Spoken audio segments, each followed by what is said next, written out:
Football right here on NFL Network, so I felt like it'd be a perfect time for a round of fantasy face-off. There's very few things in 2019 that you can really depend on. The Patriots going to the AFC Championship, Sean O'Hara making a Will Ferrell movie reference at some point during Good Morning Football on any given day. What? Pete Carroll chewing gum on the sideline, Kyle Brandt having at least one costume change a show, and Peter finding a way to get Patrick Mahomes in cool plays, bro, even without getting him in it. I got him. How did you do that? Got him and Byron Pringle involved. I was like, wow, he's not going to promote. There's Mahomes. There he is. The other thing you can depend on always, on any given week, in any given matchup, is T.Y. Hilton taking care of business against the Houston Texans. Take a look at this. He averages over 100 yards a game. This is a big just amount of games you can look at. A lot to look at with 15 games. 9 touchdowns. We always say T.Y. doesn't score them. He always happens to do it against the Texans. There was a clown mask thing involved a couple of years ago. He was called out. He balls out every time. So I thought we could do a little fantasy face-up. Want to know why, Kyle? Why, Kay? I'm getting a ton of questions on Twitter. What's going on with T.Y.? It's a running offense. They're giving it to Marlon Mack every 3 seconds. T.Y. Hilton is averaging less than 60 yards a game, but he missed a game and a half with injuries, and he still has 4 touchdowns in that time. So I like him quite a bit more than a couple of these guys. You're looking at your wide receiver rankings over at NFL.com. Let's pair up T.Y. Hilton, our boy, with Keenan Allen. Keenan Allen, I thought he'd have a bounce back last week. It did not happen. He is started the season hot. It sort of trailed off, and he's going up against Tennessee. Don't sleep on the Titans' defense. They're not very generous. Top 10 most stingy against opposing wide receivers. They put the brakes on Julio Jones, the likes of guys like Odell Beckham Jr. So I think the upside, the track record with T.Y., you got to put him above at least Keenan. Edelman in New York, Monday Night Football, he'll ball out. We know he will. If he doesn't score touchdowns, I like the 4 touchdowns, the fact that he's getting the rock. He's the only show in town, let's not forget.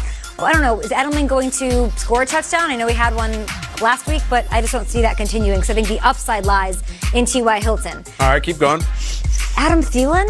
Love Thielen. Up against Detroit. Here's my thing. If you're picking between T.Y. Hilton, who's playing off a bye, by the way, so I'm not worried about the injuries. He's had extra rest. Or you're going to go with Thielen. Is Thielen the number 1? Is he the number 2? Is Dalvin like the first option for what they want? Yeah. If they want to establish the run, they'll go to Dalvin. Stephon Diggs, 8 last week. He had 3 touchdowns. You know T.Y. is the number 1 guy. So to me, I would have to play him over Thielen, although I do like the matchup. Detroit's middle of the pack against wide receivers. I'm going to go ahead and give T.Y. the edge over a team that he owns. He is the mayor of Houston. He is. All right. How about Tyler Lockett against Baltimore? He's on fire. Here's what I don't like. They just got Marcus Peters shakes. Yeah. Marcus Peters knows Tyler Lockett. Oh, yeah. He's played him many a time. Now they've got Marlon Humphrey and Marcus Peters. I don't know if I love this for Tyler Lockett on a team that's given Chris Carson the rock a ton. So I'm going to go ahead and bump him up over Tyler Lockett. Tyler Boyd finds himself in the top 10. I like Boyd. I got Boyd on my team. Did these rankings change because they lost Jalen Ramsey all of a sudden? I'm not so sure about that. I'm just going to say, we're going to keep going. Go right past Boyd. I had a quiet game last week. Unfortunately. He is the only show in town, but I'm not loving it. Michael Thomas at Chicago, Mike versus Marv. Yep.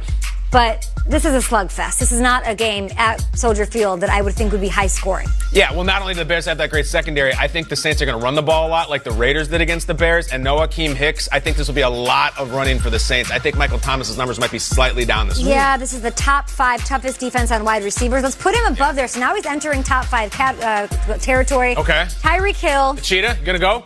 He's playing tomorrow night in Denver. Short week. Those are always sort of weird. I don't like it. I feel like this is a sure thing. Him again. If he doesn't have 100 yards and a touchdown, I'd be surprised. So Tyreek Hill, I don't know, 5 times in his career up against the Broncos, he's averaging less than 50 yards a game. So I don't love that with this revitalized Broncos squad. Move him on up. You're going to jump him? I'm going to jump in. And I think, DeAndre Hopkins at Indy, that is a tough one. I'm going to leave him there, I think. All right. I think I like these guys. How about your boy Cup? Cup is doing all the way at 2. At the top, it's because of that. Atlanta's helping a lot, aren't they? Julio should ball out. Hopkins, Will Fuller and Cutie are doing a couple glaring names not on your top 10. I'm amazed. This is NFL.com's top 10. Not Odell Beckham is nowhere to be found. No, he's absolutely nowhere to be found. Amazing. First round pick in fantasy. Are you talking about the list or are you talking about the field? You know who I think should be up here? Michael Gallup. Michael Gallup's been great. I said Amari last week. He got hurt. can't predict that. I'm so sorry. But now Michael Gallup gets who? That Eagles secondary this week. So I wouldn't be surprised if he ends up above Tyler Boyd, who makes an appearance for the first time here in Week 7. He might ball out. These are all guys that are worthy of being in the top 10, but I think that our boy T.Y. needs to be higher because of what he does to Houston. There you go, your fantasy face-off for you. A little Nick Cage versus John Travolta-ish stuff. Caster Troy. To Will Selva in the newsroom. I just had to do that for Sean O'Hara. That's right. Love it. Loves a movie reference. That's it. Gotta take Thank you very much. Hey, I noticed that there are no. There you go. Well done. Well, there are no Titans or Bucks on your Week 7 wide receiver rankings, or actually NFL.com wide receiver rankings. Back in 2015, Jameis Winston and Marcus Mariota were seen as the faces of their respective franchises. Now, fast forward to 2019, and their hourglasses are now down to the final grains of salt. Winston has Ryan Griffin behind him, so the Bucks are still all in on Winston. No one's pushing him. But backing up Mariota in Tennessee was former Dolphins starter Ryan Tannehill. And head coach Mike Vrabel wants to see more of him, apparently. NFL Network's Ian Rappaport and Tom Pelissero both reporting Tannehill will start Sunday against the Chargers.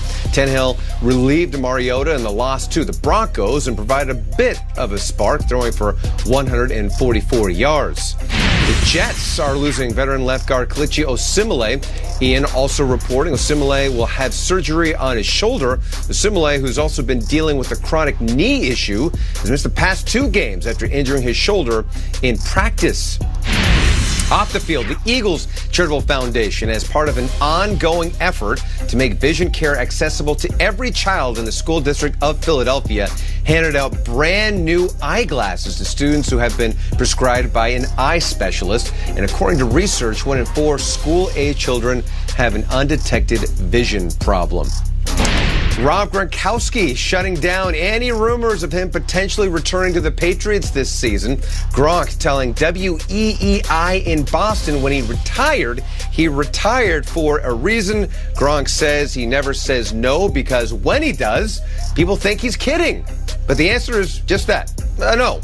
Saying, quote, in my mind, that's how it is. It's a no. And we look at that with a healthy dose of cynicism there. Not so sure that we've seen the last of Gronkowski on the field. We shall see. Still to come in your future, plenty more Good Morning Football.